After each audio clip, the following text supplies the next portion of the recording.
Good morning Asthana. Good morning. Good morning Mehta साहब। Good morning Ramlal. अरे क्या गुड मॉर्निंग चौबे जी। क्या हो गया भाई, आप लोगों के चेहरे क्यों उतरे हुए हैं? चेहरे क्यों? हमारा तो सब कुछ उतर गया है। हुआ क्या है, सब ठीक तो है ना? चौबे जी कुछ भी ठीक नहीं है। अरे लेकिन बात क्या है ये तो बताइए। कालिया साहब ने इन सबकी सैलरी काट दी है। क्या?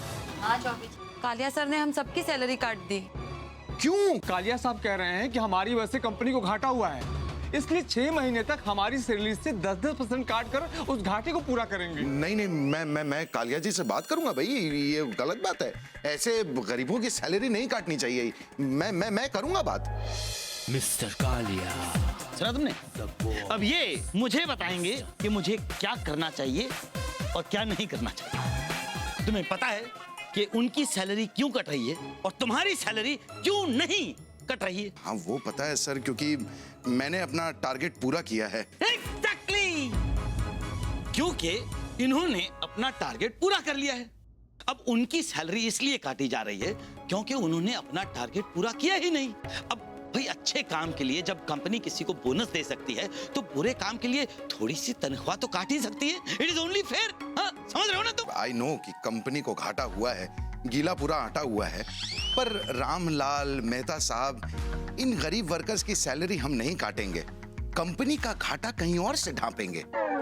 मतलब कंपनी का घाटा हम कहीं और से पूरा कर सकते हैं, यहाँ का वहाँ और वहाँ का यहाँ कर सकते हैं। इससे कंपनी का घाटा पूरा हो जाएगा और गरीब वर्कर खुश हो जाएगा। अरे क्या हुआ चौबे जी? क्या कालिया साहब मान गए? अब हमारी सैलरी तो नहीं कटेगी? अरे नहीं, मेरी कालिया साहब से बात हो गई है, वो किसी की सैलरी नहीं काटेंगे, कंपनी का घाटा कहीं और से ढांपेंगे। कंपनी ने जो आपकी 6 महीने की सैलरी काटने का फैसला किया था, कंपनी वो फैसला वापस लेती है। अरे बहुत बहुत धन्यवाद। कंपनी अपना घाटा भगवान दास की 1 साल की सैलरी से काट के पूरा कर। मेरी सैलरी क्यों कटेगी? कैसे लगा तुम्हें मेरा आइडिया, जिसकी मैं तनख्वाह लेता हूँ? लेकिन सर आपने तो मेरी तनख्वाह ले ली, मतलब मैं क्यों sir? Sir this is not sir मेरी सैलरी आ क्यों जाओ, सर? कैंटीन चाय पीते हैं, आ जाओ। क्या करूं यार मैं तुम्हारा? हाँ? कालिया, मतलब तू समझता क्यों नहीं है बात को? किस चीज से मारूं? पत्थर मार मार के मेरे हाथ थक गए, गालियां खत्म हो गई हैं। कालिया सुधरेगा कब बे? एक बात बता, मैंने क्या कहा था तुझे कि मेहता साहब और ट्यून की सैलरी मत काट, तूने मेरी काट दी। पागल है क्या यार? तू कैसे कर सकता है ऐसे? रुक, ये ले। अरे तूने पलट के मुझे पत्थर मारा। कालिया तू भूल रहा है ये मेरा इलाका है, यहाँ सिर्फ मेरी चलती है। आई एम भगवान दास चौबे। कालिया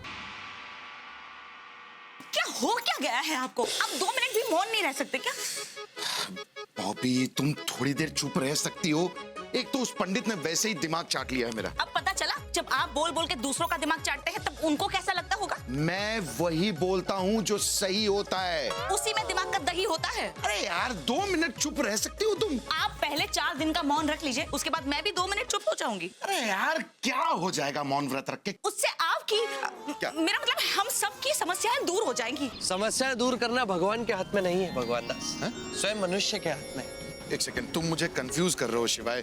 मतलब मेरे ना बोलने से समस्याएं खत्म हो जाएंगी? मैं ये तो नहीं जानता भगवान दास कि तुम्हारे ना बोलने से समस्याएं खत्म होंगी या नहीं, पर ये अवश्य जानता हूँ कि तुम्हारे कम बोलने से समस्याएं कम अवश्य हो जाएंगी। मतलब मौन व्रत रख लूं? हाँ रख लो भगवान दास। वैसे भंगू बेटा, तुमने बहू बेटा की बात मानकर बिल्कुल ठीक किया। अरे बहू बेटा की बात मान के न सिर्फ मोहल्ले वालों की बल्कि बहू बेटा के खानदान की भी जान बचा ली। वही तो। कब जाना है? कल वो इंदौर के लिए ट्रेन है और फिर वहां से महेश्वर।